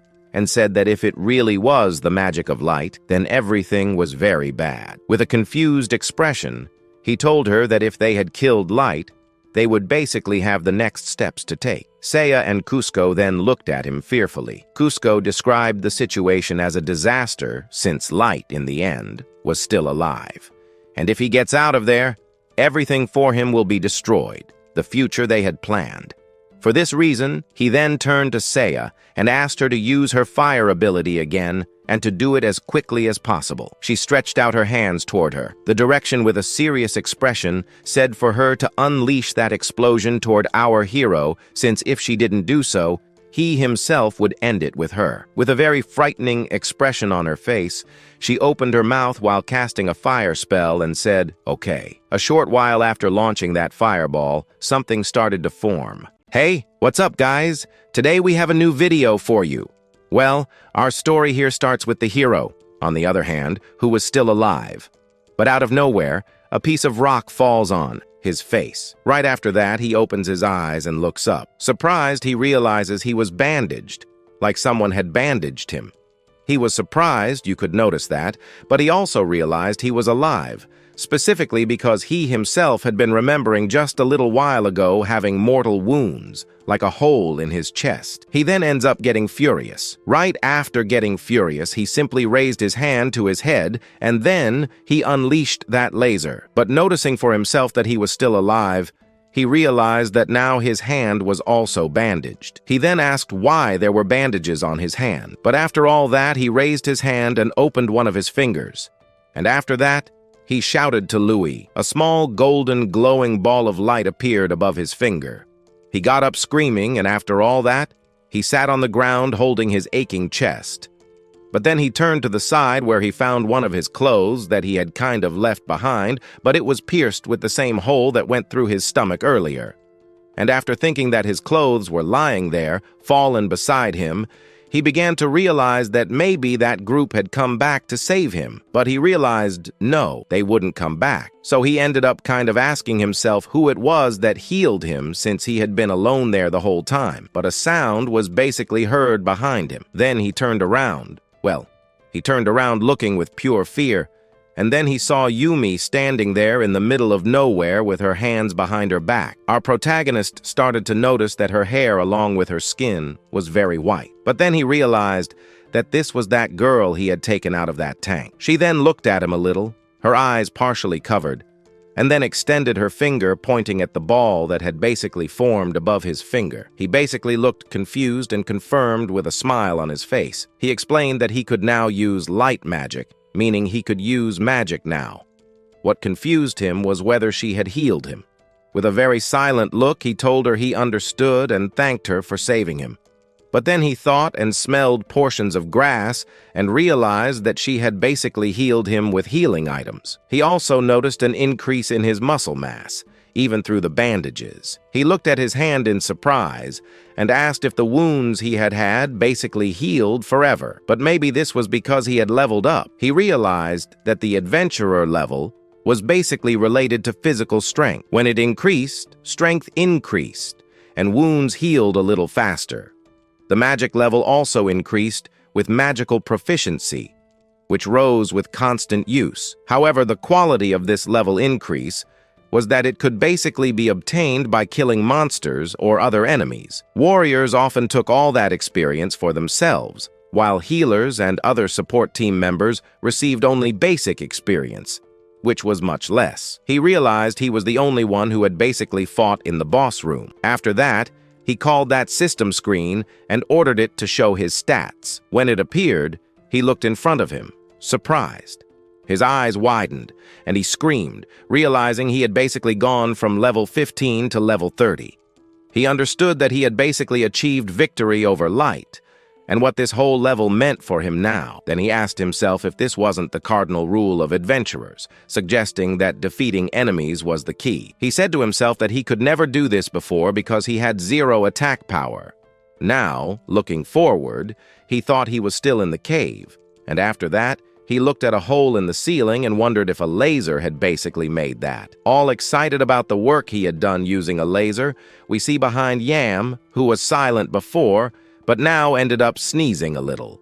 But then he shouted in surprise and turned to her, asking if she was okay. Then, turning slightly to the side and reaching out to her clothes, he ended up asking her to wait a few seconds. He said those weren't basically the best clothes in the world. So he placed his torn jacket on her shoulders, saying it would be much better and warmer with that. She looked at him in surprise, her eyes wide open, still not saying anything, but he smiled and introduced himself as Light. Then he pointed to her and wondered what her name was. She then looked at him silently for a moment, as before, but we see that her face is now turning slightly red. Now that he looked closer, he realized she had a very beautiful face. And after also complimenting her eyes, she ended up saying that her name was Insero, but that she was called Yum. He looked at her, quite captivated by the fact that she was responding to him, and after all that, he looked at her in surprise. Seeing that she now answered his questions, he said her name was Good and Beautiful. After that, she looked at him again without any expression, making him feel a little embarrassed. He assumed she wasn't basically the talkative type, especially after spending so much time in a tank. His face became a bit serious as he furrowed his brow, starting to recall some thoughts about Angel, wondering if they were likely laughing at his weak magic right now. Then he closed his eyes with intense tension and told himself it wasn't the time for that now. Turning to Yum, he invited her to leave the cave with him, suggesting they go to his city. She looked at him with her mouth slightly covered and then smiled, saying he just wanted to get her out of there. He then lowered his eyes and understood that even if they got out of here, he couldn't leave her in this state. They needed money for the future. Excited, he asked her to wait a little longer. Extending his index finger, he said he had some other things to take care of. She then looked at him in surprise, later clenching her fists. He shouted that it was now time to collect some drops. He explained that it was for their future. Sometime later, he basically collected some flowers at the bottom that could be green, blue, and other colors. Now kneeling beside her, he said these were basically the cores of the undead, an item obtained after defeating the monsters. Holding the fabric bag, he placed the balls inside, but while looking at one of the balls, He explained that it could also obtain ashes and bones from the undead, which were also cheap. He noted that even though all the items could be exchanged for money, Angel didn't pay for the mission, and his equipment was destroyed. But then he noticed Yum collecting the cores with her hands. After he looked, she handed him 4 of these balls. He smiled and wanted to thank her, but he was interrupted by her concerned expression. Soon after, she collapsed from exhaustion. He quickly caught her to keep her from falling face first onto the ground. After putting her over his shoulders, he thought it was obvious, since she had been trapped in a tank for so long, and her strength was almost entirely gone. Looking at the whole situation with a tense expression, he thought that when he was unconscious, she had taken good care of him. So he put his jacket on her again and asked her to stay here for a while since he was going to collect some more drops. He guessed there were no more undead. After a long time, she opened her eyes and looked around, visibly surprised, but Light told her not to worry, promising he wouldn't leave her behind. Shortly after, he ran to her side, but then Yam pressed her hand against her chest, looking the other way. Light went deeper into the cave corridors, approaching objects scattered on the ground while wondering what they were. We then see several sacks and containers scattered around with something like LX on the ground. Soon after, he realized this belonged to Angela and the others, wondering if they had left everything and fled. While organizing, he thought Yum might have taken potions from here and taken care of their hero. He needed to check if there was something else. Grabbing the bag in his hands, he wondered if there were any clothes left. He saw some and realized that these clothes could belong to Sai. Shortly after seeing the clothes, he asked why to wear them. Looking at the clothes on the ground, she noticed several garments. But meanwhile, we observe that our protagonist noticed that she was wearing quite suitable clothes. He knew he needed to dress her in something more appropriate to keep her a bit warmer. At that moment, he felt a little tense, holding his hands tightly due to the faint glow of light magic. At this moment, he even began imagining Cusco with a rather sly smile, knowing that Cusco was one of those who used to bother our protagonist at the orphanage. One of the things Cusco liked to do was to take some girls, well, to other places. But at that moment, he wondered if all this had played a part in making her become the kind of person she was today. Currently, she had become Angelo's partner, and he understood that these two were always connected. He feared that Cusco could be involved in selling children from the orphanage, since, for some reason, he was popular. Meanwhile, Angelo treated Yum as a tool, making Light wonder if perhaps he had bought her with the purpose of using her as such. After thinking about these things, he brought his hand to his mouth and thought, startled, that they basically sold people as living instruments to be used as weapons. Thinking about all this, he began clenching his fists and started to get angry with our angel. Until then, he calmed himself. He closed his eyes and told himself that no, he didn't need to lose control. He needed to get Yum out of there first, and they needed to escape from that cave at any cost. While thinking about this, he clutched a fabric bag full of grains in his hands. After everything, he commented to himself that he had already collected everything. At that moment, he noticed something beside him and decided to wait. Then he looked at a granite stone that had been destroyed. He thought that was what they had come for. He then took the bright emerald stone, emitting faint energy waves, and poured emerald ashes into a jar, knowing that Light's ashes were quite valuable, not to mention their beneficial properties. With a smile on his face, he looked at the jar filled with emerald ashes. After that, he paid attention to the staff holder. He asked if there was something inside. He then opened the stone lid and looked inside. To his surprise, he noticed some kind of fabric in there. He placed his hand on it and pulled it out. Surprised, he asked himself what it was. After all that, he ended up thinking it might be a rope. Holding the black cloth in his hand, he realized it was an outfit from the lie that he used. At the moment, he was a bit intrigued about its meaning. Looking around, the wind blew against the grass. And so, the life of a guy who spent, let's say, the whole Manhwa trapped in that cave, almost suffering. Let's say he spent a bit thinking about the past. Well, half the video was spent on thinking, but it's part of the plot, isn't it? After gently lowering her to the ground, we see her wondering after touching the ground with her foot, a big smile on her face, saying that it felt good. Feeling the ground, Yum looked at her own feet, surprised, and said it was soft. Then, looking down with a small smile, he turned to her and asked if she understood. After all, the world wasn't just darkness or a little box. The world was vast, bright, and beautiful. He then looked at her with greater interest. She took a deeper breath, light, then looked at her. After that, he raised his arms, spread his legs, and shouted aloud, "A home, but a home once again, isn't it good?" He shouted, "Home," again. Tears began streaming down his face, his expression full of joy. A final cry echoed, "Now we're alive!" After doing this, she started looking at him, a bit surprised, then looked at her own hands, realizing she was a bit confused. We then observe him approaching her.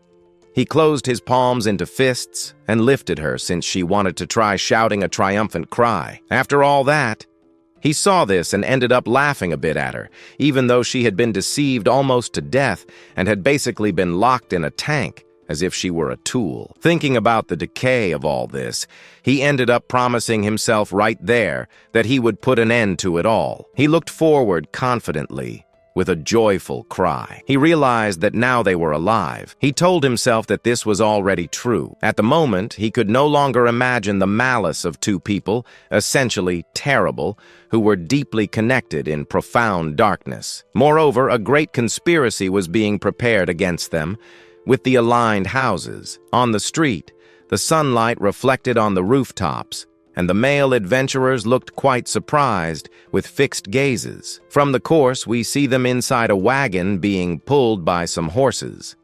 While sitting around, he looked rather confident toward Femme as they moved forward. Inside, we could also observe Hill and C, who were basically also in there, and Tangil, who sat with his arms crossed over his chest, remained mostly silent. Frowning, C looked at L, then commented that the entire town was watching them with a cold expression on their faces. He replied that there was an old man sitting naked in the nets, and then asked her what she thought of people staring at them, if it was because of him or the guy back there. But mentally, he kind of dismissed everyone, wondering how everything had suddenly ended up like this. Suddenly, C shouted loudly, closing her eyes with her palms. She exclaimed that now no one would marry her anymore.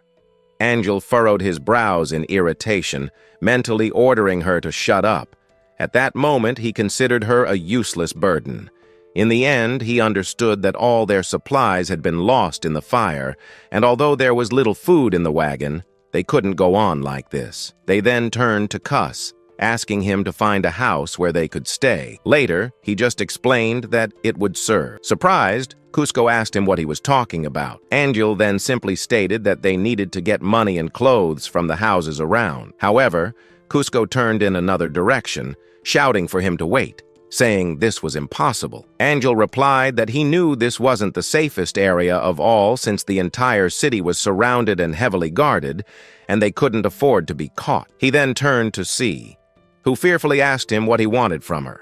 Smiling in a non-threatening way, he asked if, by chance, she wouldn't like to take a bath. Confused, she confirmed, saying she smelled bad. Angel then explained that his legendary Gru was in a totally dire situation, so everything was permitted for him. After a while in silence, he questioned whether that was true, considering he was basically invested. Angel looked at him threateningly, ordering him to kill or rob or whatever. On the other hand, C looked at them, quite confused. Cusco, however, said that was impossible to do. Angel agreed that they shouldn't do anything stupid. After saying this, he mentioned that there was some money and supplies at the guild. Cusco still didn't understand what he was planning. Angel furrowed his brows, asking what they were doing, reaching a point where they needed to kill or do other things to get clothes. Well, if they did, their future business would unfortunately be shut down. Angel didn't like that at all. He then soberly looked at the palm of his hand, realizing he still needed to regain his magical power. He understood that once he held his cherished power in his hand again, he could destroy several monsters at once and then sell their parts. He then raised his eyes, looking ahead, thinking about the power. and assumed that Yom was probably already dead. He decided it was a waste of time to go back to try to retrieve her. He briefly remembered her in his mind since she was so small and light. He understood that it was rare to find someone with so much magical training, as training her had been a complete frustration for the person who had trained her. After thinking for a while, he began looking at his staff, which was right beside the cart. Looking at it, he started having some crazy thoughts, but they kind of materialized into reality. He said, "Staff Dulai." He noticed there wasn't even a single scratch on it, even after the blows it had taken earlier. He reached out to grab it, sitting right next to him. After that, he wondered if it was made of some special material. He suggested there might be some kind of curse behind it. Until now, he thought he might have to return to the capital to figure it out. But at the moment, he thought to use this staff, he would need to make another limited magic tank, as he needed to place it inside a person to sustain life and carry it on his back. He also understood that the person chosen should be small, light, and have high magic power. He then knew he needed a girl for this. For his research, he even performed some amputations, and because of this, they couldn't. Surviving for a long time, Angil then carefully looked ahead, raising an eyebrow. We see him turning to C, who asked what he wanted. Angil asked him to find a child as usual, one who was light and had a lot of magic that he could use as much as he wanted, since he said that when he returned to the capital he wouldn't care about the price. With a rather tired expression on his face, he clarified that it didn't matter if the child had a dark or luminous attribute. The main thing was great power. But Cusco then began to respond, saying that dark and luminous attributes are quite rare, specifically the dark ability. The chance of finding someone with this type of magical power in their body is only 1 in 10,000 people. But what if I told you he already found one, but unfortunately threw them away? The question lingers about whom he discarded. Still, his objective remains to pass straight through the capital without being found by any police. However, here and now, I hope nothing happens to them, as those who really need to take revenge on Angil, Cusco, and Seiya are not the police or anything of the sort. It's our protagonist. Because the kid must carry out fair revenge. But this little revenge of ours will be revealed in the next part, since today's video is already coming to an end.